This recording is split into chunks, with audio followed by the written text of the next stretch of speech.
Start करते हैं हम हमारे नेक्स्ट पार्ट से एचआरडी में। तो 2 पार्ट्स का वीडियो मैंने ऑलरेडी दे दिया है। थोड़ा सा बड़ा यूनिट है तो इसमें डेफिनेटली आपका सबसे ज़्यादा टाइम लग रहा है। तो यहाँ पर ट्रेनिंग एंड डेवलपमेंट की बात करते हैं तो ये आपका प्रोमिनेंट पार्ट है ह्यूमन रिसोर्सेज का। और फोकस कर रहे हैं हम individual as well as organization की डेवलपमेंट में, जहां पर हम एम्प्लॉयज की स्किल्स, एटीट्यूड्स और बिहेवियर को बिल्ड करेंगे। ठीक है। तो यहाँ पर अब ट्रेनिंग होती क्यों है एग्जैक्टली आपको पता है। हम चाहते हैं कि लोग यहाँ पर स्किल्स बने, है ना। स्किल साइन के अंदर तो यहाँ पर अलग अलग चीजें इनको सिखाई जाती हैं। थोड़े से यहाँ पर जो ट्रेनिंग होती है तो आपके कलीग्स, आपके सीनियर्स आपसे कॉन्वर्सेशंस करते हैं, कम्युनिकेशंस होती हैं। तो कहीं ना कहीं एक एटीट्यूड में भी चेंज आता है, बिहेवियरल चेंजेस भी हमें डेफिनेटली देखने के लिए मिलते हैं। तो नीड क्या है ट्रेनिंग एंड डेवलपमेंट की। तो 2 बिगेस्ट फैक्टर्स हैं यहाँ पर जो कि हमारी ट्रेनिंग और डेवलपमेंट की नीड के बारे में बात करते हैं। पहला है चेंज। बिजनेसेस डायनेमिक होते हैं और डिमांड्स यहाँ पर होती हैं कि हमें चेंज लेकर आना है ताकि हम सस्टेनेबल और ग्रोइंग बने रहें। तो एम्प्लॉयज जो हैं अब उनको अकॉर्डिंगली चेंजेस करने होते हैं अपने आप में भी। जैसे देखो, अभी मॉडर्न वर्ल्ड है, आप देखते हैं कि every day a new technology comes. अगर आपको मैं बताऊं, हर वीक अगर आप एआई का ही अपडेट लोगे ना तो यू विल फाइंड कि बहुत कुछ हो चुका है विद इन अ वीक। तो ऐसे सिचुएशन में क्या कोई भी ऑर्गेनाइजेशन के एम्प्लॉयज ऐसे रह सकते हैं जो अपनी स्किल्स पर काम ना करें? डेफिनेटली नहीं। तो यहाँ पर एम्प्लॉयज को भी बदलते समय के साथ, बदलती चीजों के साथ, बदलती जरूरतों के साथ खुद को बदलना होगा। So they have to train themselves, they have to work on their skills. And यहाँ पर हमें पीछे नहीं रहना है। तो डेवलपमेंट में हम क्या करते हैं, होलिस्टिक डेवलपमेंट करते हैं। किसका? यहाँ पर हमारे इंडिविजुअल्स का। So that they can know themselves better. When I am saying that they should know themselves better, it's not only just in the sense of emotional intelligence but also to know yourself, your weaknesses and your strengths, on which more things that you have to work harder. What are your strengths जहां पर आप बहुत अच्छे से organisation के लिए भी contribute कर सकते हो और अपनी इंडिविजुअल ग्रोथ के लिए भी। तो यहाँ पर आपको अडेप्टेबल बनना होता है। अब अदर नीड्स क्या है ट्रेनिंग की। तो हमें जो न्यू कैंडिडेट्स हैं उन्हें ऑर्गेनाइजेशन के बारे में इन्फॉर्म करना होता है। एम्प्लॉयज जो हैं वो यहाँ पर प्रिपेयर करते हैं खुद को हायर लेवल जॉब के लिए। अब धीरे धीरे अप्रेजल्स होते हैं, प्रमोशंस होते हैं। इसके अलावा एक पॉजिटिव वर्क प्लेस यहाँ पर बिल्ड किया जाता है। एम्प्लॉयज के मोराल को बूस्ट कर कर हमें टर्नओवर को रिड्यूस करना है। और जो एब्सेंटिज्म होता है, एब्सेंटिज्म हमने क्यों देखा था कि जब मोनोटोनस हो जाता है काम तो एब्सेंटिज्म बढ़ जाता है। तो उससे खुद को बचाने के लिए तो हमें क्वालिटी ऑफ वर्क को इम्प्रूव करना होगा। ऑब्जेक्टिव्स क्या है ट्रेनिंग के। तो जॉब स्पेसिफिक नॉलेज हमें एम्प्लॉयज को देनी है। ओवरऑल डेवलपमेंट करना है वर्कर्स का, इनकी स्किल्स एनहांस करनी है, पर्सनालिटी इंप्रूव करनी है, बिहेवियर्स पर वर्क करना है, प्रोडक्टिविटी हमारे वर्कर्स की और ऑर्गेनाइजेशंस की बढ़ानी है, एम्प्लॉयज को फ्यूचर रोल्स के लिए तैयार करना है, रिस्क यहाँ पर रिड्यूस करना है, एम्प्लॉयज और ऑर्गेनाइजेशंस जो हैं इनको अडेप्टेबल बनाना होगा। अब ट्रेनिंग प्रोसेस की बात करते हैं तो ऑफ कोर्स यहाँ पर कुछ स्टेप्स रहते हैं किसी भी प्रोसेस में। तो यहाँ भी आपके पास कुछ स्टेप्स रहेंगे। एक सिस्टमेटिक वे में हम यहाँ पर अपने काम को करेंगे ताकि स्किल्स को मॉडिफाई कर सकें, एटीट्यूड्स को चेंज कर सकें, बिहेवियर्स को और ज्यादा इंप्रूव कर सकें ताकि एक पर्टिकुलर जॉब को एक एम्प्लॉय परफॉर्म कर पाए। तो ट्रेनिंग प्रोसेस आपका क्या रहेगा। सबसे पहले तो असेसमेंट की जरूरत होगी हमें, राइट। इसके बाद में हम यहाँ पर ऑब्जेक्टिव सेट करेंगे, डिजाइनिंग करेंगे, इम्प्लीमेंटेशन और इवैल्यूएशन। तो आप ना देखेंगे जब भी कोई ट्रेनिंग खत्म होती है तो उसके बाद में एक सर्वे टाइप्स होता है, तो यहाँ पर इवैल्यूएशन भी होता है। ठीक है, चलो अब असेसमेंट की बात करते हैं। सबसे पहले हमें ये देखना है कि भाई हमें ट्रेन क्यों करना है अपने एम्प्लॉयज को। माइट भी हमें किसी एक नए सॉफ्टवेयर के बारे में उन्हें बताना है, या फिर मार्केट में क्योंकि कंडीशंस चेंज हो रही हैं तो हो सकता है ऑर्गेनाइजेशन भी यहाँ पर अपना जो मार्केट है, अपने जो प्रोडक्ट्स है उसमें कुछ स्विच ला रहा है। तो यहाँ पर नीड क्या है ट्रेनिंग की वो हम देखते हैं। तो हमें डायग्नोसिस करनी है प्रेजेंट और फ्यूचर चैलेंजेस की। अब वो कैसे होगा, एक गैप देखा जाता है, एम्प्लॉयज का एक्चुअल परफॉर्मेंस कैसा है और स्टैंडर्ड परफॉर्मेंस यहाँ पर कैसी है।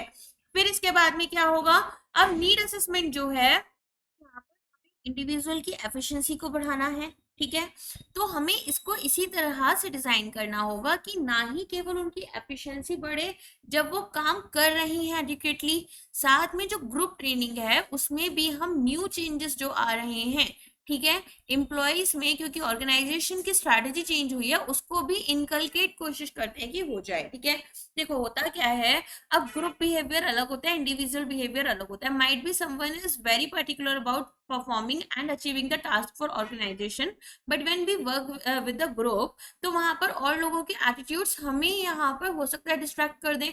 तो ऑफ कोर्स ऑर्गेनाइजेशनल चेंजेस हो रहे हैं, तो हर एक पर्सन पर अलग अलग तरह का इम्पैक्ट रहेगा।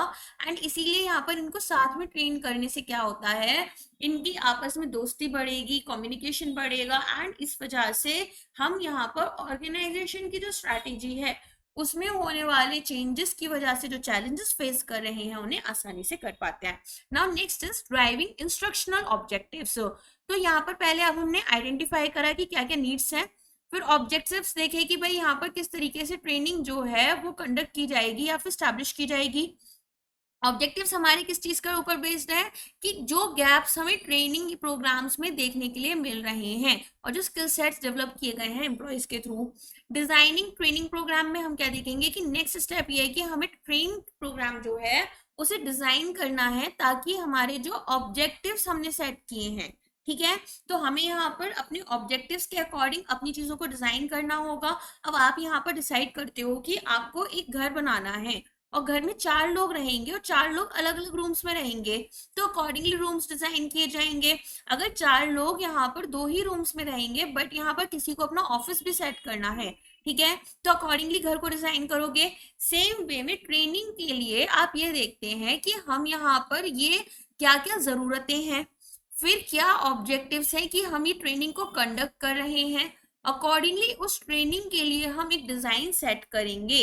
और हर एक ट्रेनिंग प्रोग्राम जो है उसमें कुछ कुछ अपने इश्यूज होते हैं, जैसे ट्रेनिंग कौन है, ट्रेनर्स कौन है, कौन ट्रेन होगा और कौन ट्रेन करेगा, किस मेथड से ट्रेन करेगा, किस लेवल की ट्रेनिंग दी जाएगी। तो एक कॉम्प्रिहेंसिव एक्शन प्लान जो है वो हमें यहाँ पर बनाना पड़ता है, जिसमें हमारा ट्रेनिंग का कंटेंट क्या रहेगा, मटेरियल क्या रहेगा, थियरीज कैसे लर्न कराई जाएंगी, इंस्ट्रक्शनल डिजाइनर्स कैसे रहेंगे और बाकी ट्रेनिंग रिक्वेस्ट्स हमारी क्या रहेंगी। तो इम्प्लीमेंटेशन कैसे होगा ट्रेनिंग प्रोग्राम का, पहले हम यहाँ पर ट्रेनिंग प्रोग्राम को डिजाइन जो है उसका कंप्लीट करते हैं, फिर हम इसको एक्शन में लेकर आते हैं। फोरमोस्ट डिसीजन जो है वो यहाँ पर हमारा होता है कि कहाँ पर ट्रेनिंग कंडक्ट की जाएगी, क्या इन हाउस की जाएगी, ऑर्गेनाइजेशन के बाहर की जाएगी, ठीक है। अब इसके बाद में ट्रेनिंग जो है इसके हम ये देखेंगे कि उसकी टाइमिंग क्या रहेगी और ट्रेनर कौन रहेगा जो कि इन ट्रेनिंग सेशंस को कंडक्ट करेगा।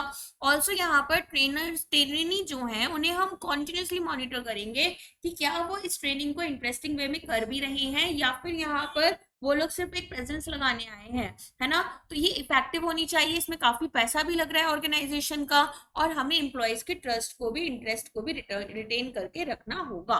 फिर आता है इवेल्युएशन।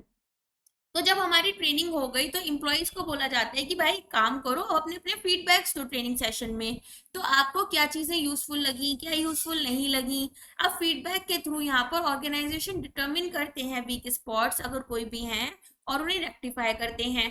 तो इवैल्यूएशन जो है वो हमारे लिए मस्ट हो जाती है क्योंकि कंपनीज ह्यूज अमाउंट्स इन्वेस्ट कर रही है इन सेशंस में, और यहाँ पर इफेक्टिवनेस देखी जाती है इन सेशंस की इन टर्म्स ऑफ मनी। तो हर एक यहाँ पर फर्म क्या करती है, कुछ स्टेप्स फॉलो कर रही है ताकि कि इफेक्टिव वे में डिजाइन करे अपने ट्रेनिंग प्रोग्राम्स को और सर्व करे पर्पस जिस वजह से ये ट्रेनिंग हमने की थी, ठीक है। तो हमें यहाँ पर इनका फीडबैक लेना होता है, ये चेक करना होता है कि क्या चीजें इनको समझ में आई। बहुत बार हम देखते हैं एक छोटा सा टेस्ट होता है, तो इस तरह की चीजें होती हैं। अब मेथड्स क्या है, तो ये बहुत इंपॉर्टेंट है, on the job training and off the job training, and majorly इसमें on the job training method important होता है। तो यहाँ पर होता है कि हम ना लर्निंग बाय डूइंग कर रहे हैं, कि इम्प्लॉयज को हमने जो उनका वर्क सिनेरियो है इसी में बोल दिया कि अच्छा आज से ना आप इस पर्टिकुलर सॉफ्टवेयर पर काम करोगे और आपको एक गाइड दे दी जाएगी और इस पर काम कर कर देखो, कुछ भी गड़बड़ होती है तो बताना। अभी क्योंकि ये पायलट बेसिस पर है, कोई गलती हो भी जाएगी तो एज सच आपकी परफॉर्मेंस पर कोई इम्पैक्ट नहीं आएगा। तो यहाँ पर कॉस्ट इफेक्टिव सिंपल मेथड होगा, कोचिंग हो सकती है यहाँ पर कि one on one training exercise है जिसमें कि हम स्ट्रेंथ्स बताएंगे, वीकनेस बताएंगे और ट्रांसफर करेंगे थियरी लर्निंग को प्रैक्टिस में। मेजर प्रॉब्लम क्या है यहाँ पर कि हम किस तरीके से परपेट्रेशन कर रहे हैं एग्जिस्टिंग प्रैक्टिसेस एंड स्टाइल्स की। फिर आता है मेंटोरिंग। तो मेंटोरिंग में हम क्या करते हैं, यहाँ पर मेंटोर करेंगे तो हमारा फोकस होगा बिहेवियरल चेंजेस पर। राइट नाउ मैं आप लोगों को जब पढ़ा रही हूँ, बिकॉज एग्जाम एकदम पास में है, मेरा मेजर फोकस ना आपको थियोरेटिकल चीजें पढ़ाना है, तो मैं इसको एक कोचिंग की तरह पढ़ा रही हूँ। But definitely over the time, जैसे जैसे यहाँ पर हमें टाइम एक्स्ट्रा मिलेगा, जब एग्जाम्स आपके कंप्लीट हो चुके होंगे, एक इंटरव्यू वाला टाइम आएगा, उस टाइम पर मैं आपको चीजों के साथ मेंटोर करूंगी, जिससे कि जब आप यहाँ पर अपने पैनल के सामने बैठोगे इंटरव्यू देने के लिए, तो उस टाइम पर आपका बिहेवियर क्या रहेगा, किस तरह से आप रिस्पॉन्ड करोगे क्वेश्चंस के लिए, किस तरीके से यहाँ पर आपको अपनी स्किल्स को, अपनी नॉलेज को राइट वर्ड्स में पुट करना है, राइट वे ऑफ एक्शंस में पुट करना है, वो सारी चीजें मैं आपको समझाऊंगी। तो ये आपका किस में आ जाएगा, ये आपका आ जाएगा पर्सनैलिटी डेवलपमेंट में। तो ये आपका 1-to-1 मेथड होता है, जिसमें कि एक सीनियर पर्सन इसको आपके लिए कंडक्ट करते हैं, जो कि आपके मैनेजर भी हो सकते हैं या तो कोई और पर्सन भी हो सकते हैं। बहुत बार ऑर्गेनाइजेशंस बाहर से लोगों को बुला लेती हैं, बहुत बार आपके मैनेजर से ही बोल देती हैं, बहुत बार ऐसा होता है कि टॉप लेवल मैनेजमेंट में से कोई आ जाता है ना। नेक्स्ट आता है जॉब रोटेशन। अब जॉब रोटेशन मैंने आपको बताया था कि हम एक पर्टिकुलर काम नहीं कर रहे, ठीक है, हम यहाँ पर क्या कर रहे हैं, हो सकता है कभी हम खुद मैनेजर बन गए, कभी हम एम्प्लॉय बन गए, है ना। तो यहाँ पर हमारे पास में एम्प्लॉयज को ट्रेन कर रहे हैं सेवरल रिलेटेड जॉब्स में, जिसमें कि इनको अपॉर्चुनिटी दे रहे हैं कि रिस्पेक्टिव एम्प्लॉय जो हैं वो अब अलग अलग डोमेन्स के बारे में लर्न करें, ताकि यहाँ पर लोगों के साथ कनेक्ट करें और जो मोनोटनी है जॉब की वो भी खत्म हो जाए। देन आता है जॉब इंस्ट्रक्शनल टेक्निक। ये काफी बार एग्जाम से पूछ लिया जाता है, आपका 1 मार्कर क्वेश्चन में डायरेक्टली आ जाता है कि जॉब इंस्ट्रक्शनल टेक्निक क्या होती है। तो यहाँ पर हम क्या करते हैं, जो ट्रेनर होते हैं वो एक ओवरव्यू देते हैं जॉब का, फिर कुछ चीजें डिमॉन्स्ट्रेट करते हैं टास्क को या स्किल्स को टू द ट्रेनी, और अलाउ कर रहे हैं ट्रेनिंग को कि वो एक हैंड ऑन यहाँ पर ले ले और फॉलो अप करें टू द प्रोवाइडेड फीडबैक। ठीक है, तो स्ट्रक्चर्ड जॉब ट्रेनिंग प्रोसेस है। मैं एक एग्जांपल आपको देती हूँ। तो बीएचईएल के बारे में आपने सुना होगा। तो एक रानी खेत में बीएचईएल है, हरिद्वार के पास में रानी खेत रहता है, उसमें एक बीएचईएल है। तो बीएचईएल में वहां पर मेरी ट्रेनिंग हुई।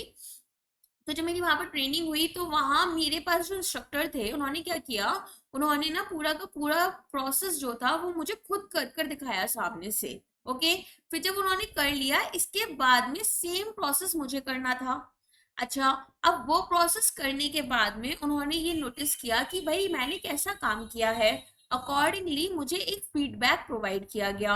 तो यहाँ पर ना पूरा का पूरा जो प्रोसेस था, एक बार उन्होंने खुद किया और दूसरी बार मैंने किया था, तो एक तरीके से डिमॉन्स्ट्रेशन किया था उन्होंने टास्क का और क्या स्किल्स रिक्वायर्ड हैं। तो मैं ट्रेनिंग थी, वो ट्रेनर थे। तो यहाँ पर हम क्या करें, स्ट्रक्चर्ड जॉब ट्रेनिंग प्रोसेस दे रहे हैं, जिसमें ट्रेनर जो है वो ट्रेनिंग को प्रिपेयर करते हैं। कैसे, ओवरव्यू देते हैं जॉब का, डिमॉन्स्ट्रेट करते हैं टास्क स्किल्स हमारे ट्रेनी को, अलाउ करते हैं ट्रेनी को कि उनको हैंड ऑन मिले, और यहाँ पर प्रोवाइड करते हैं फीडबैक। फिर आता है अप्रेंटिसशिप। अब यहाँ पर वैसे तो इंडियन ऑर्गेनाइजेशंस ये एक्सप्लॉयटेशन में यूज करने लग गई हैं, बट यहाँ पर अप्रेंटिसशिप का मेन पर्पस होता है, जैसे आपके वोकेशनल ट्रेनिंग कोर्सेज होते हैं, ये आपको उस तरीके से होते हैं कि हम यहाँ पर वेल लर्न एक्सपर्ट्स लोगों को लॉन्गर पीरियड्स के लिए अप्रेंटाइज की तरह सर्व करवाते हैं, ताकि वो प्रोफिशिएंट बन जाए एक पर्पस के लिए। तो यहाँ पर वो डायरेक्टली मास्टर के सुपरविजन में काम करते हैं। देन आती है इंटर्नशिप। इंटर्नशिप अगेन आपका on the job training method है, जहां पर आप किसी भी इंडस्ट्री में एंटर करोगे और यहाँ पर आपको स्किल ट्रेड्स जैसे कि मैकेनिस्ट, इलेक्ट्रीशियन, लेबोरेटरी टेक्नीशियन, ये सारी चीजें बताई जाती हैं। तो थॉरो इंस्ट्रक्शंस दिए जाते हैं थियोरेटिकल और प्रैक्टिकल एस्पेक्ट्स के थ्रू। ठीक है, अब आ जाते हैं off the job. On the job, when you were present in the organization and you were getting trained. Now we are talking about off the job training methods. तो यहाँ पर क्या हो रहा है, यहाँ पर हम ऑर्गेनाइजेशन में नहीं है, रेदर हमें बाहर कहीं ले जाया गया और वहां पर चीजें सिखाई गई हैं। और स्पेशली अगर ये होता है आपका न्यू एम्प्लॉयज के केस में, जैसे अगर मान लो आप यहाँ पर पीएफआरडीए ज्वाइन कर रहे हो या फिर आईएफएससी ज्वाइन कर रहे हो, तो आपको इनिशियली कुछ मंथ्स के लिए ट्रेनिंग के लिए रखा जाता है। अब वो ट्रेनिंग में मेजरली या तो क्या होता है, ऑर्गेनाइजेशंस के खुद के ही इंस्टीट्यूट्स होते हैं, इनके खुद के ही यहाँ पर अपनी अपनी एक तरीके से ट्रेनिंग सेंटर्स होते हैं, जहाँ पर आपको रूम्स, फूड फैसिलिटीज, इवन बहुत सारी एंटरटेनमेंट फैसिलिटीज, स्पोर्ट्स, सब कुछ दिया जाता है। और वहां पर आप रहते हो, जो लोग आपके साथ ज्वाइन करेंगे सब लोग को मिलकर ट्रेन किया जाता है। ठीक है, तो वो काइंड ऑफ हमारा क्या हो जाता है, of the job training method हो जाता है। अब ये कॉस्टली है, क्योंकि अगर नंबर ऑफ एम्प्लॉइज कम है तो ऑफ कोर्स यहाँ पर 10 लोगों को रखने के लिए मैंने अपना हो सकता है पूरा का पूरा सेटअप करवाया, तो यहाँ पर ऑफ कोर्स कॉस्ट हमारे लिए ज्यादा हो जाती है। लेकिन अब कुछ मेथड्स आ जाते हैं। सबसे पहले तो लेक्चर्स और कॉन्फ्रेंसेस होती हैं। कन्वेंशनल डायरेक्ट मेथड्स इंस्ट्रक्शन के, एक वर्बल प्रेजेंटेशन दी जाती है, लार्जर ऑडियंस को केटर किया जाता है, और ये सारे काम आपके एक्सपीरियंस ट्रेनर करते हैं, जिसमें आधे लोग तो सोने के जैसा मूड बना लेते हैं। फिर यहाँ पर सिमुलेशन एक्सरसाइज होती है, एक आर्टिफिशियल एनवायरनमेंट क्रिएट किया जाता है एक्चुअल सिचुएशन जैसा, जिसे ट्रेनिंग के लिए यूज किया जा रहा है। तो 4 सिमुलेशन टेक्निक्स हम यूज करते हैं। सबसे पहले है मैनेजमेंट गेम्स। तो यहाँ पर हम अलग अलग गेम्स करवाते हैं, जिसमें कि हम ये देखते हैं कि how particular people are behaving. जैसे हमने कुछ ग्रुप्स बना दिए, ठीक है, अब 3-4 ग्रुप्स बनाकर हमने एक पर्टिकुलर टास्क दिया, उस टास्क पर सभी लोगों को मिलकर काम करना है, अपने लॉजिक्स, अपनी हैबिट्स, अपना टाइम मैनेजमेंट यहाँ पर यूज करना है। तो एक कैंडिडेट को प्रैक्टिकली जो उनकी सब्जेक्ट नॉलेज है वो अप्लाई करने का मौका मिल जाता है, एप्लीकेशन कर पाते हैं अब वो। तो केस स्टडीज हो सकती है, उनको कोई केस स्टडी दे दी गई और एक इन डेप्थ इंसाइट यहाँ पर प्रॉब्लम की दी गई, और डिमॉन्स्ट्रेट किए गए थियोरेटिकल कॉन्सेप्ट्स आपके गिवन सेटिंग्स में, ताकि जो प्रैक्टिस है आपकी, जो प्रैक्टिकली आप चीजें कर रहे हो और जो आपकी थियोरेटिकल नॉलेज है, उसके बीच में बहुत बड़ा गैप होता है, वो हम ब्रिज कर पाए। ठीक है, अभी आप जो मैनेजमेंट मुझसे पढ़ रहे हो, अब जब आप मैनेजर बन जाओगे तो आपको कितनी चीजें याद रहेंगी when you will be a leader, और कितनी चीजें यहाँ पर आप अपने अंदर एज एन इंडिविजुअल इनकलकेट कर लोगे, राइट। तो वो जो प्रैक्टिकल और जो थियोरेटिकल है चीजें, उसमें बहुत बड़ा गैप आ जाता है। रोल प्लेइंग, ट्रेनीज जो होते हैं वो सेवरल रोल्स यहाँ पर लेते हैं रिलेटेड टू पीपल जो कि इन इश्यूज से अफेक्टेड हैं, जो भी हम केस स्टडी कर रहे हैं, और क्या इम्पैक्ट है इन इश्यूज का from perspectives of other people, वो भी हम देखेंगे। ठीक है, तो दूसरों का पर्सपेक्टिव क्या है और हमारा क्या है, वो सारी चीजें। फिर आता है इन बास्केट ट्रेनिंग। तो यहाँ पर हम क्या करते हैं, इसे ट्रेड ट्रेनिंग भी बोलते हैं, जिसमें हम डिफरेंट आइटम्स ले लेंगे, जैसे एसएमएस, ईमेल्स, रिपोर्ट्स, मैमोज एक्सेट्रा, ताकि हम ये देखें कि जो हमारी ट्रेनी है वो किस तरीके से प्रायोरिटीज असाइन कर रही हैं इन ऑब्जेक्ट्स को, और यहाँ पर क्या उनका रिस्पॉन्स रहता है। ठीक है, देन आता है आपका सेंसिटिविटी ट्रेनिंग। अब सेंसिटिविटी ट्रेनिंग में क्या होता है, यहाँ पर हम लोगों को समझाते हैं उनके खुद के बारे में और दूसरों के बारे में in a reasonable manner. For an example, I am making you a bit sensitive about things. For an, अब मैं एक एग्जाम्पल देती हूँ। So many of you would not have purchase courses, और कुछ लोगों ने कोर्सेज परचेज किए होंगे। अब इसमें एक पोर्शन उन स्टूडेंट्स का होगा और एक मेजॉरिटी पोर्शन होगा जिन्होंने आरपी एकेडमी से कोर्सेज नहीं खरीदे। ठीक है, बट उन्होंने कहीं और से जाकर पढ़ा और पर्टिकुलर सब्जेक्ट की क्लासेस उनको नहीं समझ में आई। फॉर एन एग्जाम्पल कॉमर्स की मान लेते हैं, लेकिन उन्होंने मेरे वन शॉट से पढ़ा, उन्हें अच्छे से समझ में आ गया। तो उन्होंने अब यहाँ पर मुझसे ये वन शॉट पढ़ने के लिए डिमांड किया कि मैम इसका भी आप एक पार्ट कंप्लीट कर चुके हो, दूसरा पार्ट और ले आओ। तो मैं यहाँ पर अगर ये सोचूं कि अरे ये लोग कोर्सेज तो खरीदते नहीं है, पढ़ने आ जाते हैं, मैं क्यों पढ़ाऊँ, दूसरे क्लासेस के वो कर रहे हैं, तो मैं बहुत इनसेंसिटिव, बहुत मीन हो जाती हूँ। बट अगर मैं यहाँ पर समझती हूँ कि स्टूडेंट्स हैं already, they may not be earning और they don't have enough sources, financial sources, but I am capable of helping them out, और मैं उनके लिए थोड़ा सा एक्स्ट्रा हार्डवर्क लाकर यहाँ पर वीडियो रख देती हूँ, तो मैं सेंसिटिव हो जाती हूँ। तो यहाँ पर मैं अपने बारे में भी समझ रही हूँ कि मेरी अप्रोच क्या है। Now talking about these things as a business person, क्या ये एक बहुत ही अच्छा आइडिया होगा कि मैं चीजों को इतना फ्री में ले आऊं कि मेरे कोर्सेज की सेल कम हो जाए? तो शायद नहीं, राइट। लेकिन as a human being, as an individual, ये एक अच्छी चीज हो गई। तो यहाँ पर हम खुद के बारे में जान रहे हैं। यहाँ पर बहुत सारे लोग मुझे एक खराब बिजनेस पर्सन बोल सकते हैं, कुछ लोग इसके दूसरे एस्पेक्ट्स में जाकर एक अच्छा बिजनेस पर्सन बोल सकते हैं, इट ऑल डिपेंड्स। अब यहाँ पर हमें इसी तरीके से दूसरों को भी समझना है। अब आप लोगों को ये जब पूरी कहानी में सुना रही थी, तो many of you would B judging me. तो यहाँ पर आपको जज नहीं करना, आपको मुझे समझना है और दूसरों को समझना होता है। कुछ रीजंस यूज कर कर कि why they are behaving in a certain way. तो ये हम कैसे कर सकते हैं, सोशली लोगों को सेंसिटिव बनाते हैं, बिहेवियरल फ्लेक्सिबिलिटी लेकर आते हैं। तो सेंसिटिविटी ट्रेनिंग एक ऐसी ट्रेनिंग है जहां पर हम लोगों को उनका जो गोल है कि वो यहाँ पर हमारे गोल्स के बारे में और दूसरों के गोल्स के बारे में, प्रेजुडिसेस के बारे में बेटर अंडरस्टैंड करें चीजों को, और यहाँ पर सेंसिटिव रहे दूसरों के लिए, और डायनेमिक समझे ग्रुप इंटरेक्शन का। बहुत बार क्या होता है, हम देखते हैं दूसरों की पर्सनल लाइफ्स में बहुत सारे प्रॉब्लम्स आ रहे होते हैं, और sometimes those issues are so major that they are not able to perform their best when it comes to someone like आप अपना ऑर्गेनाइजेशन में उस चीज को बेस्ट परफॉर्म नहीं कर पा रहे, तो यहाँ पर तब ग्रुप को सपोर्ट करना चाहिए, राइट। तो इस तरीके से ग्रुप इंटरेक्शन इंपॉर्टेंट होता है। अब आ जाते हैं ट्रेनिंग मॉडल्स में। तो इंस्ट्रक्शनल सिस्टम डिजाइन की बात करेंगे। एक सिस्टमेटिक अप्रोच है जहां पर हम ट्रेनिंग प्रोग्राम्स को डेवलप कर रहे हैं, और यहाँ पर बिलीफ रखेंगे कि जो ट्रेनिंग है वो मोस्ट इफेक्टिव तभी होगी जब लर्नर्स को एक क्लियर पिक्चर दी जा रही है दिमाग में कि भाई यहाँ पर हम क्या रिजल्ट्स चाहते हैं ट्रेनिंग के, ठीक है। तो एक सिस्टमेटिक अप्रोच है हमारी यहाँ पर, किस तरह के हमें यहाँ पर ऑब्जेक्टिव्स अचीव करने हैं, और अकॉर्डिंगली हम इसको डिजाइन करेंगे। Now this is again very important model, that is ADDIE model. ADDIE model में हम क्या करते हैं, एनालाइज, डिजाइन, डेवलपमेंट, इम्प्लीमेंटेशन और इवेल्युएशन। तो एनालिसिस कैसे हो रही है, यहाँ पर हम फ्यूचर और करेंट नीड्स देखेंगे, ऑब्जेक्टिव्स देखेंगे, ट्रेनीज की प्रोफाइल्स क्या हैं, डिलीवरी सिस्टम हमारा क्या रहेगा, क्या क्या रिसोर्सेज हमारे पास प्रेजेंट है, और क्या क्या कंस्ट्रेंट्स हम फेस कर रहे हैं, ठीक है। तो ये सारी चीजें देखते हुए हम यहाँ पर चलेंगे। नेक्स्ट अगर हम आते हैं डिजाइन के ऊपर, तो डेवलप करेंगे इंस्ट्रक्शनल ऑब्जेक्टिव्स। यहाँ पर हमें लर्निंग स्टेप्स को आइडेंटिफाई करना है जो कि हमें रिक्वायर्ड है कि हम एक सीक्वेंस डिजाइन करें और स्ट्रक्चर। अब ऐसा तो नहीं है कि आज मैंने आपको किसी चीज के बारे में इंफॉर्मेशन दी, बेसिक इंफॉर्मेशन दी, और कल बोला कि इसे अब आपको डिजाइन करना है, और नेक्स्ट डे मैंने आपको मैनुअल ला कर दिया कि इस तरीके से इसे डिजाइन करना है, और उसके नेक्स्ट डे मैंने आपको लाकर ट्रेनिंग दी। तो इससे क्या होगा, पूरा का पूरा जो यहाँ पर मैंने डिजाइनिंग की वो दोबारा से करनी पड़ेगी, पूरा का पूरा ऑब्जेक्टिव अचीव नहीं हो पाएगा। रेदर हमें क्या करना है, सीक्वेंस में जाना है। तो वो सीक्वेंस ऐसा तो है नहीं मैं आज बैठकर एक स्टेप कंप्लीट किया, आप सोच रहे हो दूसरा क्या रखना है। रेदर मैं पहले से सारी चीजें डिजाइन कर कर रखूंगी ताकि रिसोर्सेज जो मेरे पास है उन्हें भी अलाइन करूं, टाइमिंग भी देख लूं, सारी चीजें बेहतरीन वे में हो।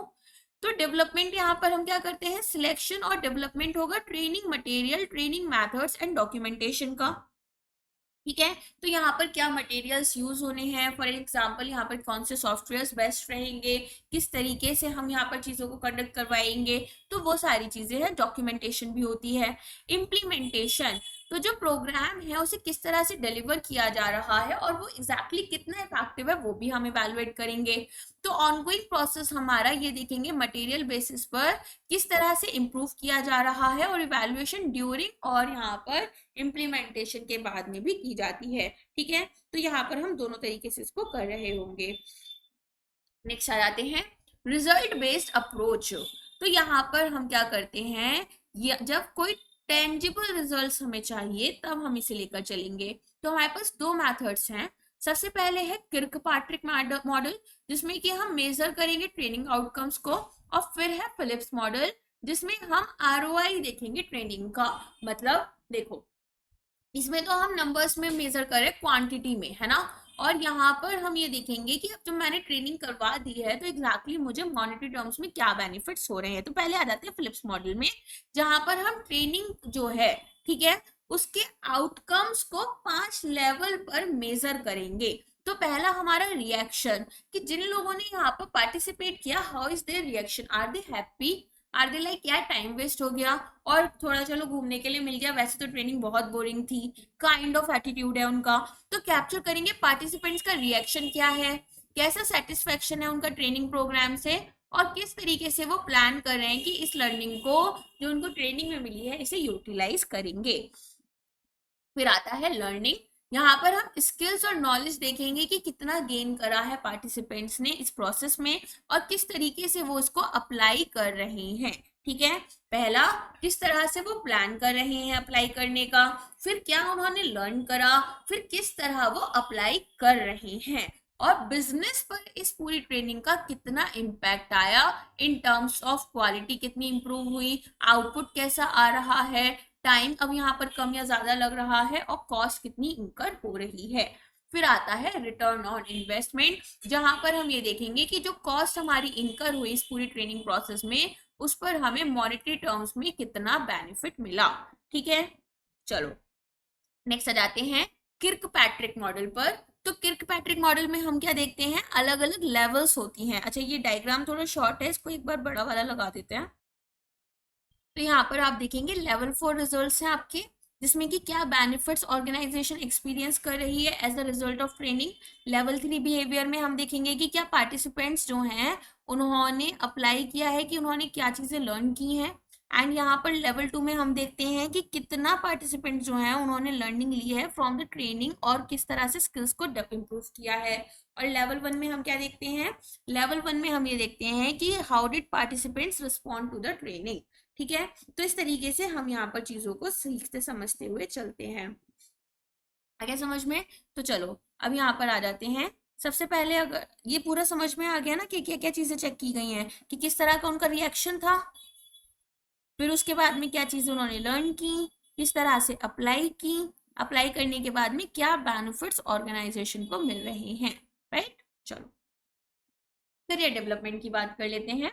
तो करियर डेवलपमेंट में हम देखेंगे कि करियर जो है उसको हम कैसे डिफाइन करें। जनरल कोर्स ऑफ एक्शन है जो कि एक पर्सन चूज करते हैं, जो कि इनको अपना परस्यू करने के लिए थ्रू आउट हिज लाइफ और हर वर्किंग लाइफ।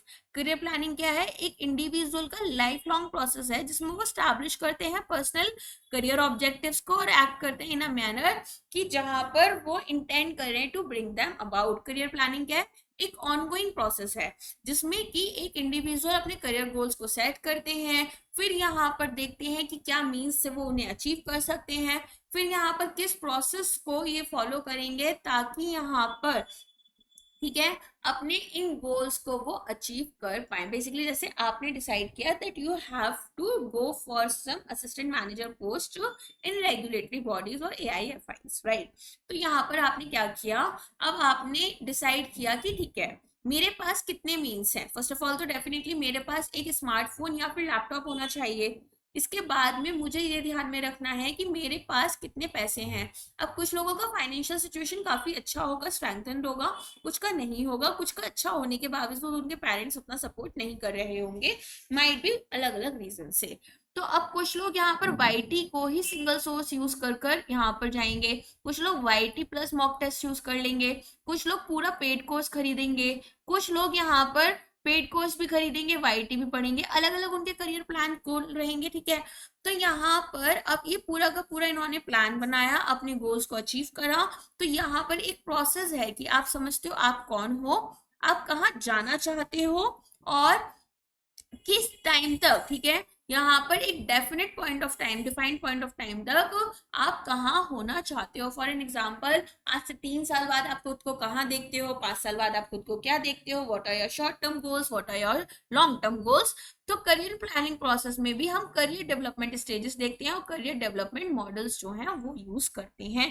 तो इसको हम करियर प्लानिंग प्रोसेस के अलावा डेवलपमेंट स्टेजेस या फिर डेवलपमेंट मॉडल बोल लेते हैं, ये जो हम खुद अपने लिए बना रहे हैं। तो फॉलोइंग, आप लोग अपने आप में खुद एक साइंटिस्ट हो जो अपनी लाइफ को एक साइंटिफिक एक रैशनल वे में जी रहे हो, है ना। यहाँ पर सेलिएंट फीचर्स क्या है करियर प्लानिंग के।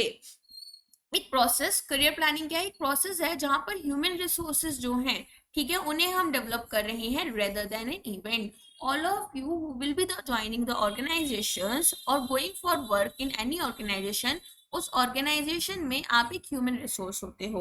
अपवर्ड मूवमेंट, तो यहाँ पर अपवर्ड मूवमेंट होती है ऑर्गेनाइजेशनल हायरार्की में या फिर स्पेशल असाइनमेंट्स, प्रोजेक्ट वर्क यहाँ पर, जिसमें कि एबिलिटीज चाहिए कि कोई भी अगर रिकरिंग प्रॉब्लम है, बार बार एक प्रॉब्लम हो रही है, उसको आपको हैंडल करना है, ह्यूमन रिलेशंस में आपकी जो चीजें इश्यूज आ रहे हैं एंड सो ऑन। फिर म्यूचुअलिटी ऑफ इंटरेस्ट देखा जाता है, इंडिविजुअल का इंटरेस्ट जो है उसकी जो नीड्स और एस्पिरेशन है उसकी तरह सर्व किया जाता है टू अ ग्रेटर एक्सटेंट, और ऑर्गेनाइजेशन का जो इंटरेस्ट है वो यहाँ पर किस तरीके से सर्व किया जाता है कि जो ह्यूमन रिसोर्सेज वो यूज कर रहे हैं वो ही ऑर्गेनाइजेशन को सर्व कर कर उनको इन नीड्स को या फिर इन ऑब्जेक्टिव्स को अचीव करने में हेल्प करेंगे। तो यहाँ पर अपॉर्चुनिटी मिल रही है ऑर्गेनाइजेशन के थ्रू इंडिविजुअल को खुद को डेवलप करने की, और ऑर्गेनाइजेशन ग्रो कर रहा है इंडिविजुअल के थ्रू। तो म्यूचुअल इंटरेस्ट है दोनों का। डायनेमिक करियर प्लानिंग डायनेमिक होती है नेचर में, और ये एक एवर चेंजिंग एनवायरनमेंट के साथ जाती है। आज आपने ये चीज चूज की है, 10 साल पहले तो ऐसा जरूरी नहीं है कि आप सेम चीज चूज कर रहे थे। तो यहाँ पर अलग अलग यहाँ हमारा चेंजेस देखने के लिए मिलते हैं जैसे जैसे एनवायरनमेंट बदलता है। करियर प्लानिंग प्रोसेस में क्या क्या स्टेप्स आपके इन्वॉल्व हैं? सबसे पहले आता है सेल्फ असेसमेंट। अब सेल्फ असेसमेंट में हम क्या करते हैं, यहाँ पर हम ये देखते हैं कि हम किस स्टेज पर हैं। हमारा यहाँ पर देखो बहुत सारे ऐसे स्टूडेंट्स थे जिन्होंने मुझसे जब पढ़ना शुरू किया और एग्जाम बिल्कुल क्लोज था, तब तक उनकी जीरो प्रिपरेशन थी। ठीक है, माइट भी जो लोग सुन रहे हैं इस वीडियो को वो भी इसी प्रोसेस का पार्ट हो, बट यहाँ पर उनका क्वांट रीजनिंग इंग्लिश अच्छा था। तो उन्होंने जब मुझसे पढ़ाई शुरू की तो कॉस्टिंग, कॉमर्स एंड अकाउंटेंसी सारे वीडियोस उनको फ्री में मिले, और उन्होंने दिन में अपना 4-4 5-5 घंटे कर कर उन वीडियोस को कंप्लीट किया और बहुत अच्छे से एग्जाम क्लियर कर लिया। पहला फेज एटलीस्ट क्लियर हो चुका है आप लोग का। तो यहाँ पर हमें ये तो पता था ना कि हम जब ये एग्जाम देने जा रहे हैं तो हम किस जगह स्टैंड कर रहे हैं। तो हम यहाँ पर खुद को जानते हैं और खुद को असेस करते हैं, अपनी इंफॉर्मेशन अपने बारे में कलेक्ट करते हैं और डिसाइड करते हैं कि किस करियर ऑप्शन के साथ हमें जाना है, कहाँ हमारा इंटरेस्ट है, क्या हमारी एबिलिटीज हैं, कैसा हमारा एप्टीट्यूड है, क्या लाइफ स्टाइल हम चाहते हैं। लाइफ स्टाइल भी बहुत इंपॉर्टेंट रोल प्ले करता है। पर्सनल ट्रेट्स हमारे क्या हैं, और रिलेशनशिप हमारा जो करियर हमने ऑप्ट किया है, और सेल्फ में। For an example I will tell you the story of a friend जिनको आईएएस बनना था, ठीक है, बट वो बहुत ही ज्यादा गिविंग नेचर की पर्सन थी एंड बहुत सिंपल सी पर्सन, ठीक है, बहुत ज्यादा सिंपल एटीट्यूड रखने वाली पर्सन। क्या आज के सिनेरियो में मॉडर्न वर्ल्ड में एक पर्सन ऐसा आईएएस बन जाए अगर, जो कि बहुत सिंपल करप्ट फ्री नेचर का हो, तो क्या वो आसानी से सरवाइव कर सकते हैं? डेफिनेटली नहीं, है ना। तो यहाँ पर या तो वो खुद को एक हद तक बदल लें, या फिर क्या होगा, यहाँ पर उनको क्या करना पड़ेगा, उनको कोई और करियर चूज करना पड़ेगा, राइट। तो यहाँ पर ये क्या होता है, हम सेल्फ असेस कर रहे हैं खुद को। अब हम करियर डेवलपमेंट में क्या करते हैं, हम यहाँ पर अपने लिए गोल सेटिंग करते हैं, है ना। तो अपन को अब क्या करना है, सबसे पहले हमने सेल्फ असेस कर लिया कि ओके हम किस स्टेज पर हैं, कैसा है यहाँ पर सारी सिचुएशन। फिर academic qualification, work experience, priorities, expectations life में क्या है, अकॉर्डिंगली अपने गोल सेट हम करते हैं। तो once your goals are identified, हम क्या करते हैं, हम यहाँ पर डिटरमिन करते हैं कि क्या क्या फिजिबल वेज हैं जिसके थ्रू हम अपने ऑब्जेक्टिव्स को अचीव कर सकते हैं। अब एकेडमिक करियर ऑप्शंस की बात कर लेते हैं। तो यहाँ पर हमें अपने जनरल ऑक्यूपेशनल डायरेक्शंस जो हैं उनको नैरो करना है, ठीक है, to particular one by an informatory decision making process. तो हमें क्या करना है, अब देखो ऐसा तो है नहीं कि मैं इंजीनियर भी बन जाऊं, मैं डॉक्टर भी बन जाऊं, मैं टीचर भी बन जाऊं, मैं यहाँ पर कोई कंपनी में मैनेजर भी बन जाऊं, सब तो नहीं बन सकती, कोई एक पर्टिकुलर चीज बनूंगी।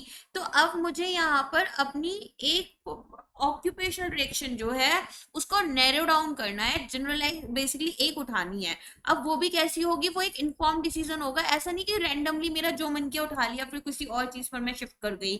फिर हम अपने करियर ऑप्शंस को एनालाइज करते हैं चीजों को देखकर, क्या क्या कि भाई प्रेजेंट में एजुकेशन क्वालिफिकेशन क्या है और हमें कितनी एकेडमिक डिग्रीज की जरूरत पड़ सकती है यहाँ पर टू एक्वायर इट। फिर आता है प्लान ऑफ एक्शन। तो हम रिकॉग्नाइज करेंगे उन इंडस्ट्रीज को और कंपनीज को जहां पर हम जाना चाहते हैं। फिर एक डिटेल्ड वन यहाँ पर प्लान हमें बनाना है कि किस तरीके से और कितने साल लगेंगे हमें इस कंपनी में मैक्सिमम सक्सेस अचीव करने में और दूसरी कंपनी में स्विच करने के लिए। फिर हम यहाँ पर देखते हैं कि हम अपने आप को 5 साल में कहां पर और किस पोजीशन में देख रहे हैं। देन आता है कैच होल्ड ऑफ अपॉर्चुनिटीज। तो अपॉर्चुनिटीज जो है वो आपको एक ही बार मिलती हैं, है ना। हर चीज से रिलेटेड अब आप कहोगे बीच बीच में अपॉर्चुनिटीज आती तो रहती हैं, लेकिन एक अपॉर्चुनिटी आपके सामने एक आती है, उसका बेस्ट वे यूज हमें करना होता है, ठीक है। तो यहाँ पर जब भी आपको वो अपॉर्चुनिटी मिले कि आप खुद को प्रूव कर सकते हो, तो आपको उसको यूज करना है, अपने डिजायर्ड करियर में कन्वर्ट करना है इसको, ताकि आपका पर्पस फुलफिल हो। एंड एक सक्सेसफुल प्रोफेशनल जो होता है वो बहुत अपॉर्चुनिटिस्टिक होता है, हर चीज में अपना फायदा देखेगा ऑफ कोर्स यहाँ पर, और एग्जामिन करेगा अगर वो कोई भी अपॉर्चुनिटी ऐसी है जो कि उसके फेवर में टर्न कर सकता है या कर सकती है। करियर स्टेजेस, अब यहाँ पर वर्किंग पीपल जो होते हैं उनके अलग अलग करियर स्टेजेस होते हैं, जो कि उनकी इंडिविजुअल नीड्स एक्सपेक्टेशन चेंज की तरफ होते हैं, और इंडिविजुअल्स जो है वो इन स्टेजेस के थ्रू मूव करते हैं। तो इवांस ने यहाँ पर करियर डेवलपमेंट स्टेजेस बताई हैं। पहला है एक्सप्लोरेशन, फिर स्टैब्लिशमेंट, फिर मिड करियर, लेट करियर और डिक्लाइन। तो यहाँ पर हम देखेंगे एक्सप्लोरेशन की एज कौन सी होती है, 21 से 25। अब maximum of you would be in this age bracket जहां पर आप ये एग्जाम्स दे रहे हो। Some of you would be thinking कि साथ में कोई जॉब कर लेते हैं। तो यहाँ पर हम एक्सप्लोर कर सकते हैं चीजें, क्यों, क्योंकि एक तो बहुत ज्यादा हमारी फैमिली हम पर डिपेंडेंट नहीं है, दूसरा यहाँ पर हम नई नई स्किल्स सीख सकते हैं और हमारे पास में काफी अच्छा स्कोप रहता है। तीसरा, यहाँ पर हमें रिटायरमेंट की बहुत जल्दी नहीं होगी, और रिटायरमेंट प्लान से रिटायरमेंट की तैयारी करने की एज नहीं आ रही। तो करियर एंकर यहाँ पर क्या होता है, कॉम्बिनेशन है perceived areas of competence, motives and values, जो कि हमारे प्रोफेशनल वर्क चॉइसेस की तरफ हमें लेकर जाता है। परसीव्ड एरियाज, परसेप्शन, हमारा परसेप्शन कैसे बनता है, हमारे पास्ट एक्सपीरियंसेस, हमारी कल्चर, हमारी किस तरीके की वैल्यू सिस्टम है, उसके अकॉर्डिंग बनता है। तो यहाँ पर हम क्या परसीव कर रहे हैं कि हम कितने कॉम्पिटेंट हैं, क्या हमारे मोटिव्स हैं, क्या हमारी ऐसी वैल्यूज हैं जो हमें किसी प्रोफेशनल वर्क चॉइस की तरफ लेकर जा रही हैं।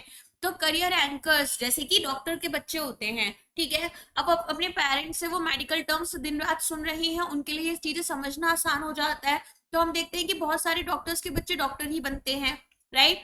तो यहाँ पर हमें बेसिक ड्राइव्स मिल जाती हैं जो हमें एक अर्ज दे रही है कि किस तरीके का हमें एक करियर चूज करना है। तो क्या क्या ड्राइव्स हो सकती हैं, पहला है मैनेजरियल कॉम्पिटेंस। तो जिनके पास ये ड्राइव होती है वो मैनेजरियल पोजीशंस लेते हैं और अपॉर्चुनिटीज मिलती हैं इनको, higher responsibility, decision making, control and influence over others. फिर आती है टेक्निकल कॉम्पिटेंस। तो जो लोग यहाँ पर अपना एंकर इसको चूज करते हैं वो क्या करते हैं, वो टेक्निकल और फंक्शनल कंटेंट देखते हैं अपने काम का, कि भाई मेरे पास कॉन्टिन्यूस लर्निंग कैसी है। जैसे हम देखते हैं सॉफ्टवेयर इंजीनियर्स होते हैं, कुछ बच्चे होते हैं साइंटिस्ट की तरह बचपन से बिहेव कर रहे होते हैं और आगे जाकर एक साइंटिस्ट ही बन जाते हैं। तो खुद की एक्सपर्टीज जो है उसे अपडेट करते रहते हैं, किसी स्पेशलाइज्ड एरिया में वर्क करते हैं, जैसे quality control, engineering, accounting, advertising, public relations. फिर आता है सिक्योरिटी। तो अगर यहाँ पर किसी का करियर एंकर सिक्योरिटी है तो वो यहाँ पर क्या करेंगे, वो यहाँ पर देखेंगे कि भाई किस तरीके से वो जॉब सिक्योरिटी मेंटेन कर सकते हैं। तो कंप्लाइंस करना है ऑर्गेनाइजेशनल प्रिस्क्रिप्शंस के साथ में, एक डिसेंट इनकम चाहिए होती है फैमिली रन करने के लिए, और हमें फर्दर स्टेबिलिटी चाहिए होती है। क्रिएटिविटी, तो यहाँ पर एंट्रप्रेन्योर और इनोवेटिव अपॉर्चुनिटीज हो सकती हैं लोगों की। लोग यहाँ पर एक ओवरवेलमिंग डिजायर रख रहे हैं कि कुछ नया करना है और यहाँ पर खुद की उससे बनाना है खुद को, ठीक है। ऑटोनॉमी, तो ये जो लोग होते हैं ये एक ऐसा करियर चाहते हैं जिसमें freedom of action and independence इनको मिल जाए। अब आती है बात करियर पाथ की। तो यहाँ पर हमारे पास सीक्वेंस है जॉब्स का जो हमारा करियर प्लान बना रहा था। करियर पाथ हिस्टोरिकली मतलब पास्ट से ही क्या होता है, हमारे अपवर्ड मोबिलिटी की तरफ जा रहे होते हैं। अब हम यहाँ पर एक एम्प्लॉई है, एम्प्लॉई से मैनेजर, मैनेजर से सीनियर मैनेजर, इसी तरह की तो पोस्ट लेना चाहेंगे, ऐसा तो है नहीं मैनेजर से हम यहाँ पर एम्प्लॉय बनना चाहेंगे। तो ट्रेडिशनल करियर पाथ क्या था कि एम्प्लॉय जो है वो वर्टिकली अपवर्ड जा रहा था इन द ऑर्गेनाइजेशन, एक जॉब से दूसरे में। अब नेटवर्क करियर पाथ क्या होता है कि यहाँ पर हमें एक वर्टिकल सीक्वेंस दिख रहा है जॉब्स का और एक हॉरिजॉन्टल सीरीज दिख रही है अलग अलग अपॉर्चुनिटीज की। फिर आता है लेटरल स्किल पाथ हो। तो यहाँ पर एक करियर पाथ जो होता है वो हम पहले यही मानकर चल रहे हैं कि हम ऊपर की तरफ जाएंगे, हायर लेवल ऑफ मैनेजमेंट, और अवेलेबिलिटी यहाँ पर दो ऑप्शंस की जो है, ठीक है, वो हम रिसेंट ईयर्स में क्या कर रहे हैं, डिमिनिश करते जा रहे हैं। लेकिन ऐसा नहीं है कि एक इंडिविजुअल जो है वो सेम ही जॉब में रहे अपनी पूरी जिंदगी। हो सकता है कि वो लेटरल क्या करें, यहाँ पर विद इन द फर्म कोई और ऑप्शन ले लें, तो यहाँ पर उनको रिवाइटलाइज कर पाए खुद को और कुछ नए चैलेंजेस ले लें। जैसे for an example someone was in sales, लेकिन उन्हें लगता है कि वो मार्केटिंग में भी अच्छा कर सकते हैं, तो वो यहाँ पर सेल्स की टीम से मार्केटिंग टीम में मूव करें और तब वर्टिकली ऊपर जाएं।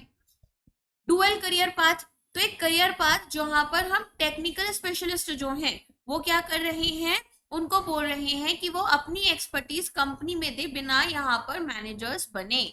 ठीक है, तो ऐसा भी हो सकता है कि जो टेक्निकल स्पेशलिस्ट है वो लाइफ में कभी मैनेजर्स नहीं बने, लेकिन वो उसी फील्ड में बहुत अच्छा करे, जैसे साइंटिस्ट होते हैं। ठीक है, फिर आती है बात साइंटिस्ट में भी, सभी नहीं, कुछ कुछ साइंटिस्ट जो अपना केवल यहाँ पर रिसर्च डेवलपमेंट ये सब चीजें करते हैं, मैनेजरियल ऑप्शंस में नहीं जा रहे हैं। ठीक है, अब आता है करियर डेवलपमेंट। करियर डेवलपमेंट क्या है, यहाँ पर हम एक इंडिविजुअल की जो एबिलिटीज हैं उन्हें इंप्रूव कर रहे हैं, कैसे एंटिसिपेट करेंगे कि क्या क्या फ्यूचर अपॉर्चुनिटीज उनको मिल सकती हैं ताकि कुछ करियर ऑब्जेक्टिव्स अचीव करें। तो skills, education, experiences, behavioural modification और रिफाइनमेंट टेक्निक्स जो हैं ये इंडिविजुअल्स को अलाउ करती हैं कि वो बेटर काम करें और वैल्यूज ऐड करें। तो करियर डेवलपमेंट एक ऑनगोइंग, ऑर्गेनाइज्ड और फॉर्मलाइज्ड एफर्ट है जो कि लोगों की यहाँ पर रिकॉग्नाइज कर रहा है कि वो कितने अच्छे से अपने एफर्ट्स लगाकर पर्टिकुलर चीजों को अचीव कर सकते हैं। अब आती है बात परफॉर्मेंस अप्रेजल, ये वर्ड आपने मेरे मुंह से बहुत बार सुना होगा।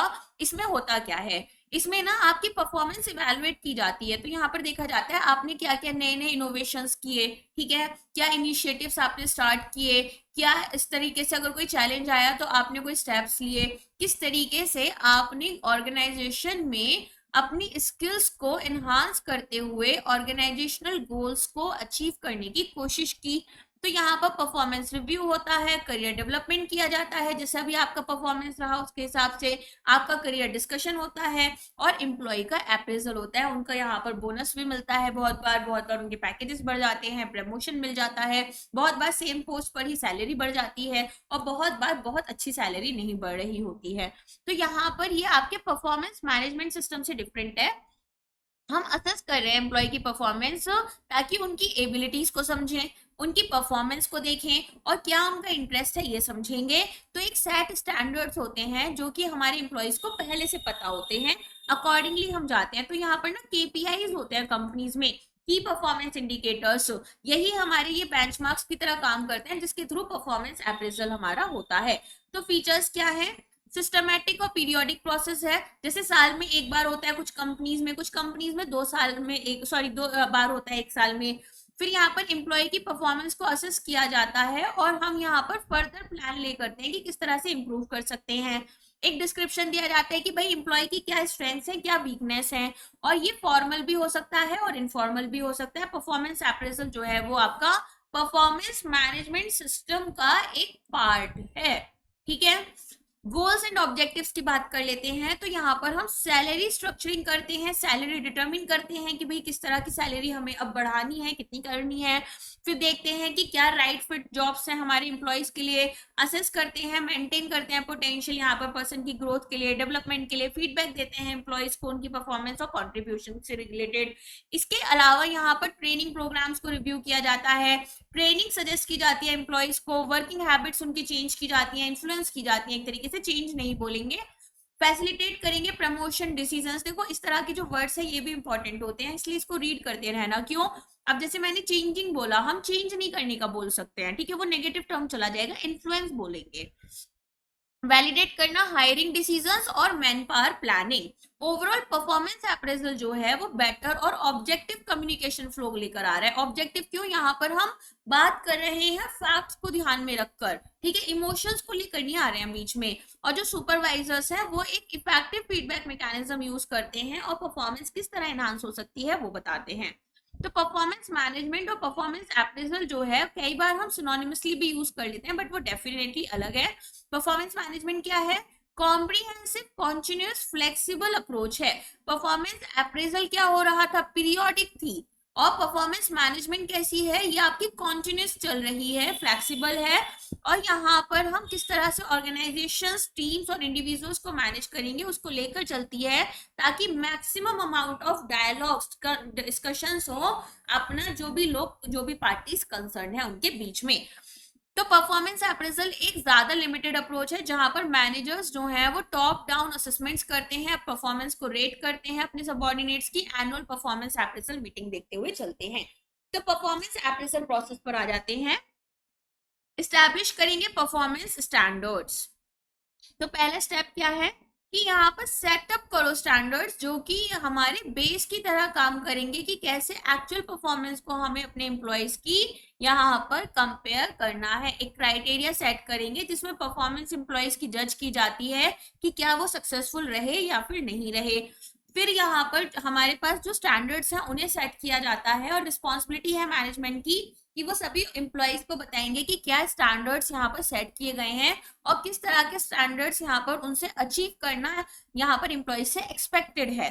तो एम्प्लॉयज को इन्फॉर्म किया जाता है और क्लियरली एक्सप्लेन किए जाते हैं। जैसे ये जो KPIs मैंने आपको बताए, तो ये KPIs बहुत डिटेल में एक्सप्लेन किए जाते हैं पहले आपके रिपोर्टिंग मैनेजर के द्वारा।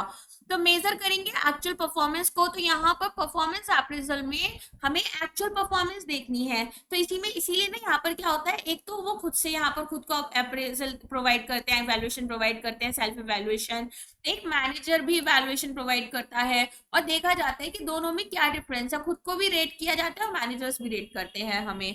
ठीक है, तो यहाँ पर हम एक कॉन्टिन्यूस प्रोसेस रखेंगे जिसमें मॉनिटरिंग की जाएगी परफॉर्मेंस की थ्रू आउट द ईयर।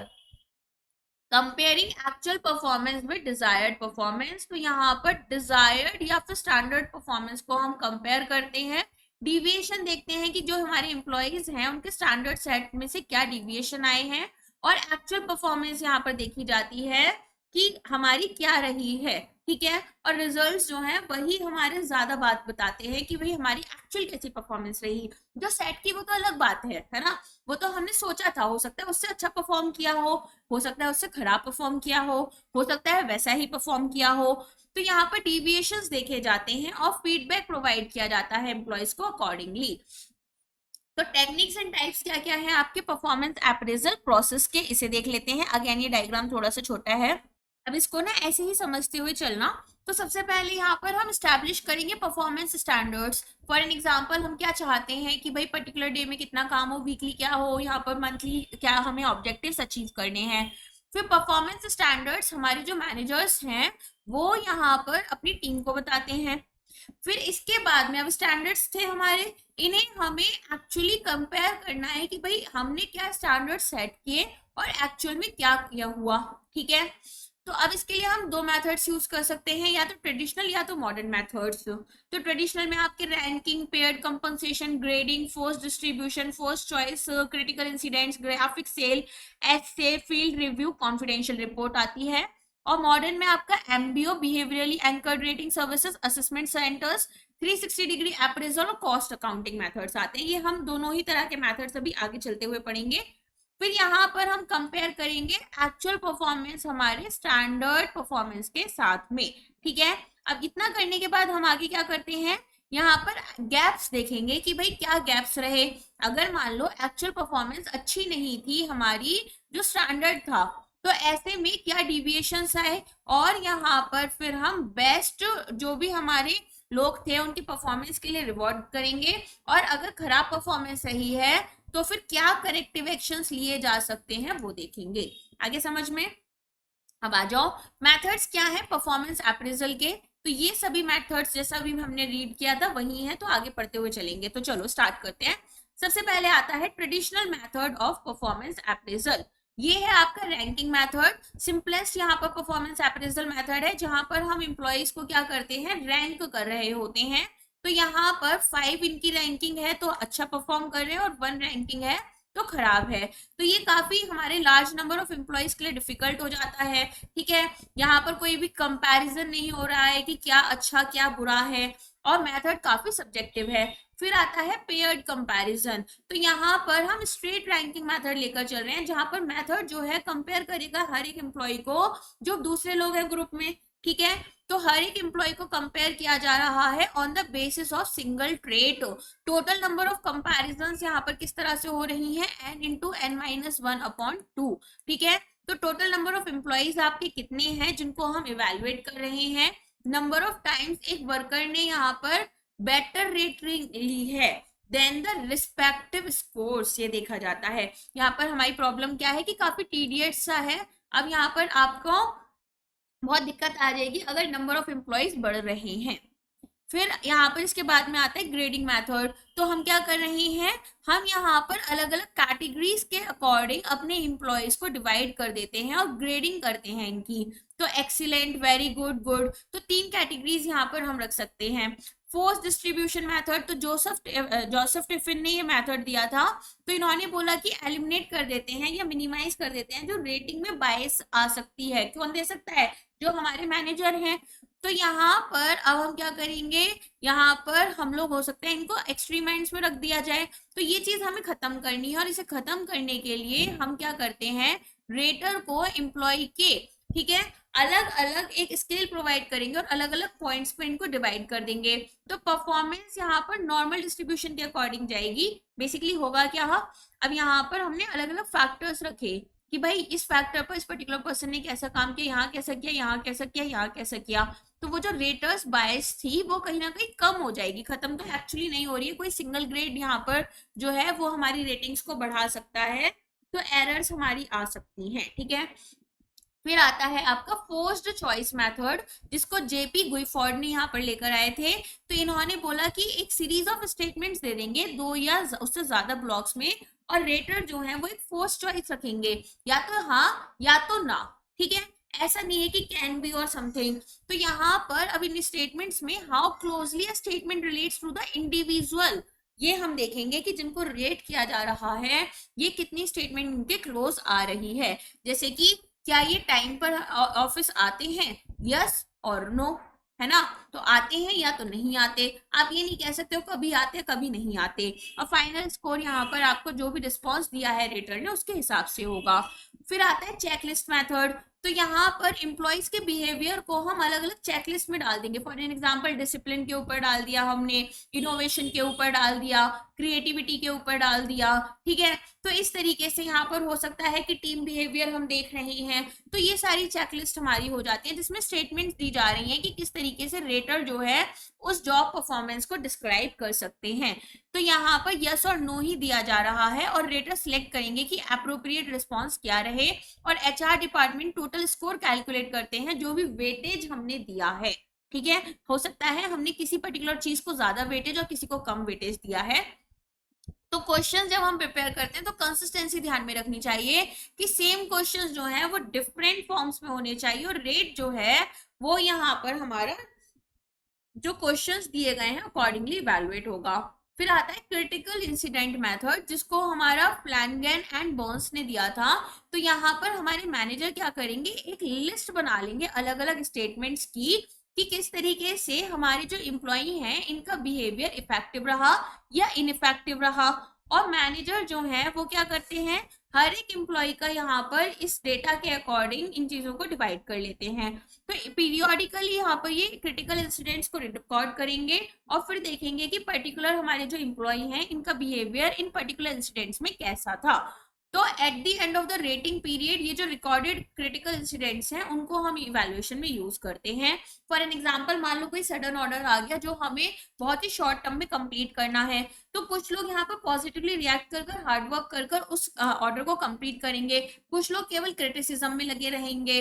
तो यहाँ पर इफेक्टिव बिहेवियर कौन सा था, इनइफेक्टिव बिहेवियर कौन सा था, ये हम देख रहे होते हैं और एक क्रिटिकल इंसिडेंट को रिकॉर्ड कर लेते हैं। ठीक है, तो यहाँ पर 3 स्टेप्स हैं। पहले तो कौन कौन से स्पेसिफिक इंसिडेंट्स हैं जिनको हम रिकॉर्ड कर रहे हैं, फिर कितना वेट असाइन कर रहे हैं कि कितनी क्रिटिकलिटी है जॉब की, और लास्टली यहाँ पर चेकलिस्ट के फॉर्म में पूरा का पूरा इवैल्यूएशन फॉर्म बनाएंगे और इसको रेटर्स के पास में शेयर कर देंगे। ड्रॉबैक क्या है, अगेन सब्जेक्टिविटी है। हो सकता है कि यहाँ पर मैनेजर जिस बात से खुश था वही अगर कुछ लोगों ने फॉलो किया तो उनको अच्छी रेटिंग दे दी, जबकि दूसरे यहाँ पर ज्यादा क्रिटिकल सोच रहे थे, ज्यादा बेटर सोच रहे थे, लेकिन मैनेजर खुश नहीं था तो उन्होंने इनको खराब रेटिंग दे दी। ठीक है। तो यहाँ पर ये टाइम कंज्यूमिंग भी है, एग्जॉस्टिव भी है, साथ में यहाँ पर हमें अब नहीं पता कि कौन कौन से इंसिडेंट्स को एक्चुअली हम क्रिटिकल लेंगे। हो सकता है कोई सच में बहुत क्रिटिकल इंसिडेंट था बट मैनेजर ने उसको कैलकुलेट ही नहीं किया। नेक्स्ट आ जाते हैं ग्राफिक रेटिंग स्केल मेथड। तो ये एक लीनियर स्केल मेथड है जिसमें हम क्या करेंगे, एक प्रिंटेड अप्रेजल फॉर्म लेंगे, ठीक है, और यहाँ पर अप्रेज करेंगे अपने एम्प्लॉयज को इसके थ्रू। तो यहाँ एक जॉब परफॉर्मेंस कैरेक्टरिस्टिक्स की लिस्ट आ जाती है, लो परफॉर्मेंस से आउटस्टैंडिंग, जैसे एटीट्यूड कैसा था, नॉलेज कैसी है, managerial skills, team work, honesty, regularity, accountability, interpersonal relationships, creativity और डिसिप्लिन। अब excellent, good, average, fair, poor, जैसे आप गूगल फॉर्म्स भरते हो, ठीक है। तो ट्रेड्स ऑफ एम्प्लॉइज यहाँ पर देखे जाते हैं और रेटर जो है वो रेटिंग चेक करता है कि कौन सा यहाँ पर एम्प्लॉय का रिस्पेक्टिव बिहेवियर रहेगा। फिर आता है एफआरएम फील्ड रिव्यू मेथड। यहाँ पर हम क्या करते हैं, रेटर की बायस को ही हटा रहे हैं। बोले बहुत हो गया, ये लोग तो यहाँ पर समझ ही नहीं रहे हैं कि एम्प्लॉयज के साथ में आपको अपनी दोस्ती या दुश्मनी नहीं देखनी, रेदर एज एन ऑर्गेनाइजेशन काम करना है।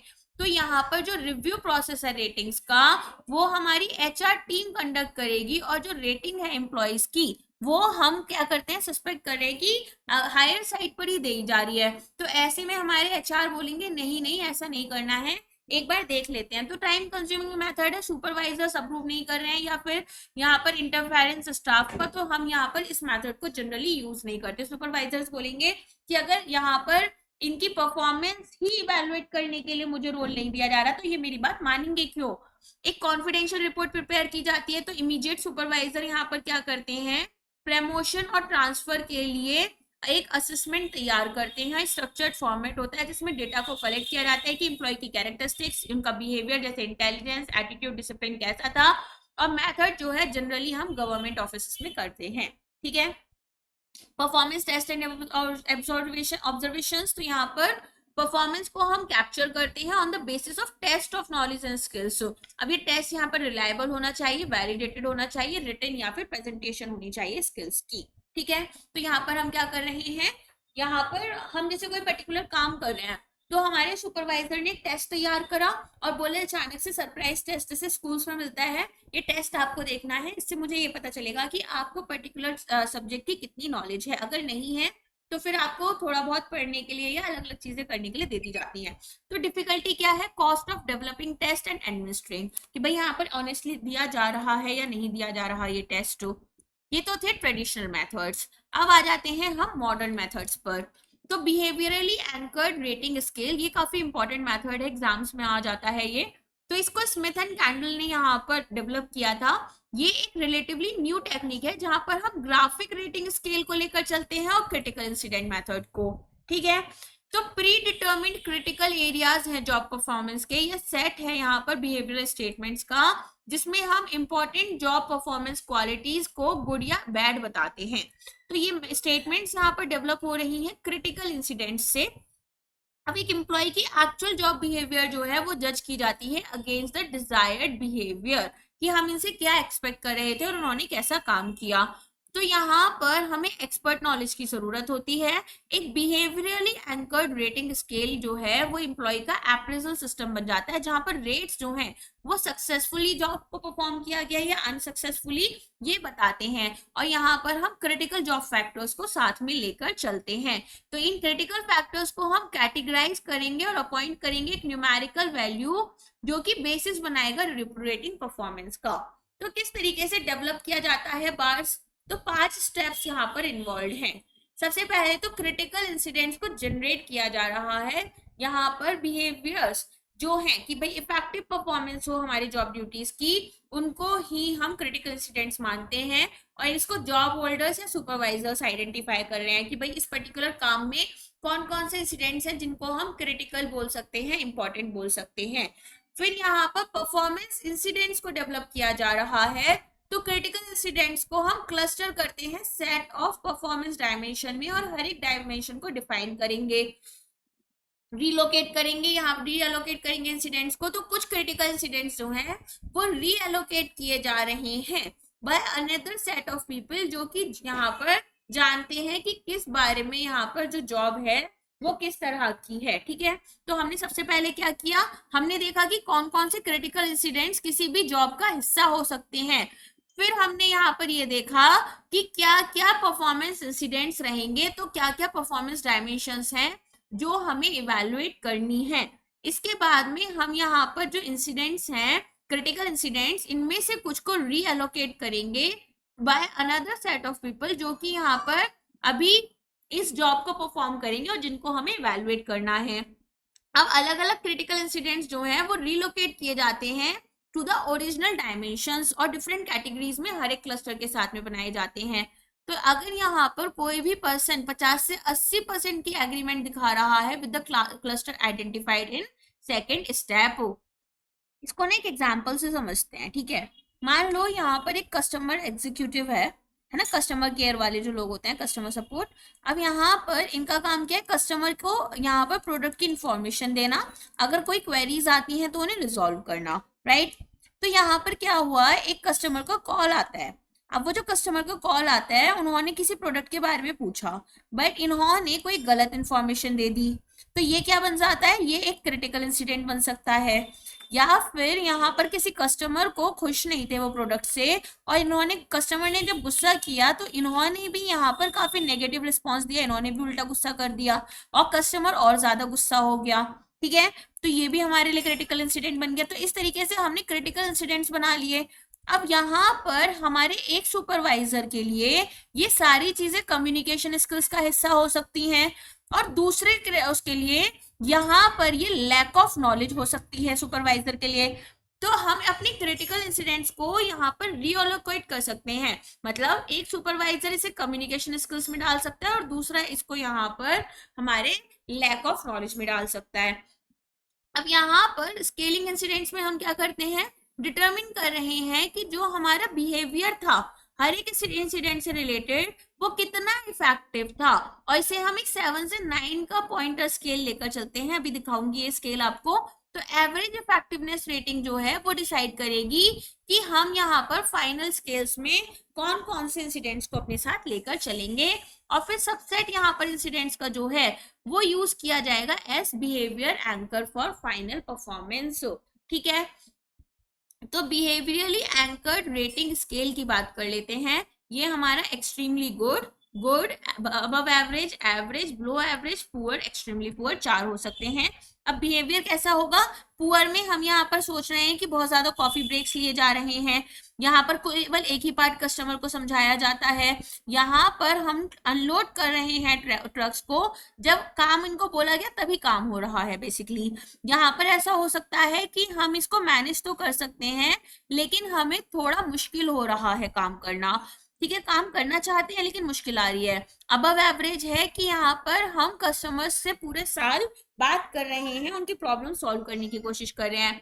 गुड में है कि हम यहाँ पर अलग अलग क्रिएटिव आइडियाज, इनोवेशंस लेकर आ रहे हैं। और एक्सट्रीमली गुड है कि हम यहाँ पर वैल्यूएबल सजेशंस दे रहे हैं, सेल्स बढ़ा रहे हैं, पॉजिटिव रिलेशन रख रहे हैं, सब कुछ एकदम अच्छा कर रहे हैं। ठीक है, तो इस तरीके से हमारे पास में आ जाते हैं बार्स बिहेवियर।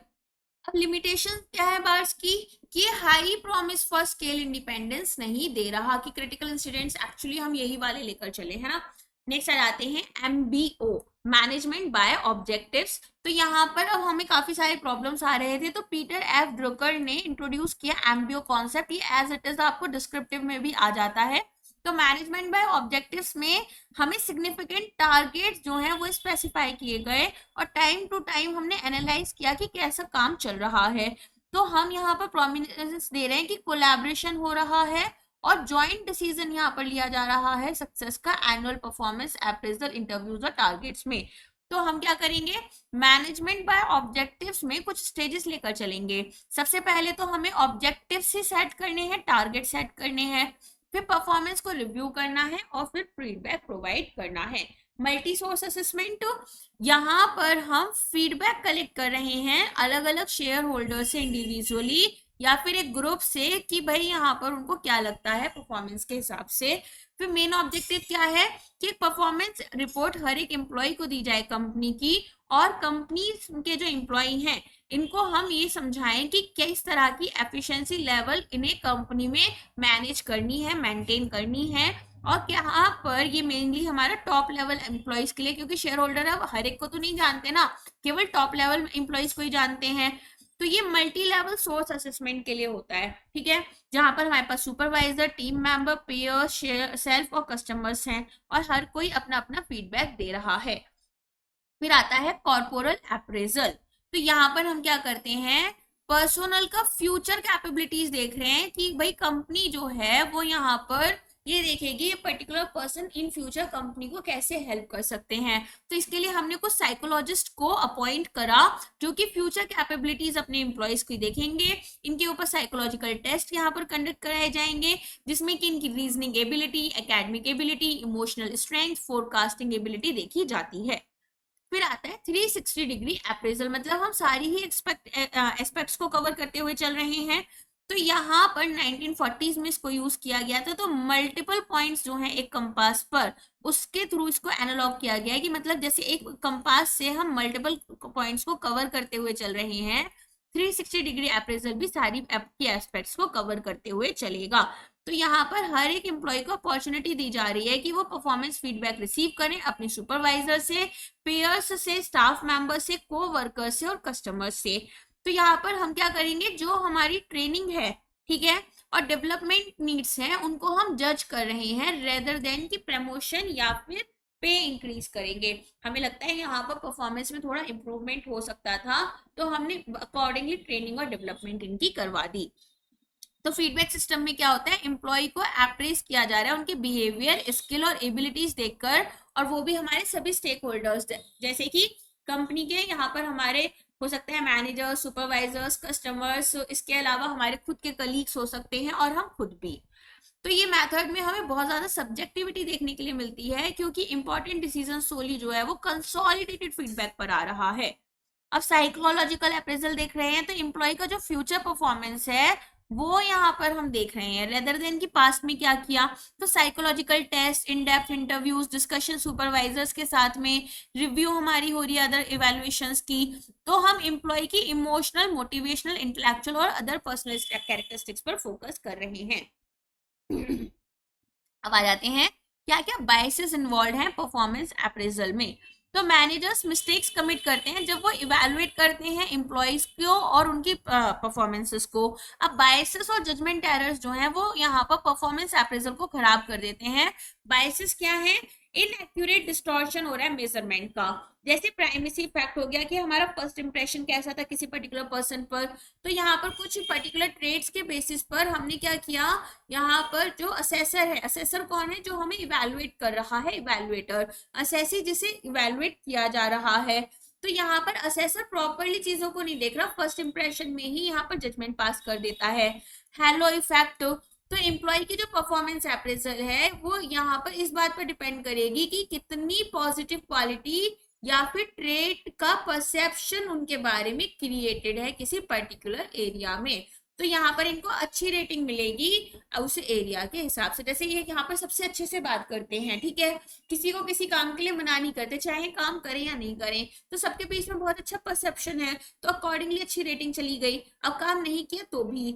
हॉर्न इफेक्ट, जज कर रहे हैं इंडिविजुअल की परफॉर्मेंस यहाँ पर नेगेटिव चीजें देखकर, हम जो उनकी नेगेटिवली क्वालिटीज को असेस कर रहे हैं, जैसे कि कैजुअलिटी काम को लेकर इनकी कितनी है, कैजुअल ड्रेसिंग कर रहे हैं ऑफिस में, हमें किसी के कपड़े ही नहीं पसंद आ रहे, हमने उनको यहाँ पर खराब वो दे दिया, तो इसे बोलेंगे हॉर्न इफेक्ट।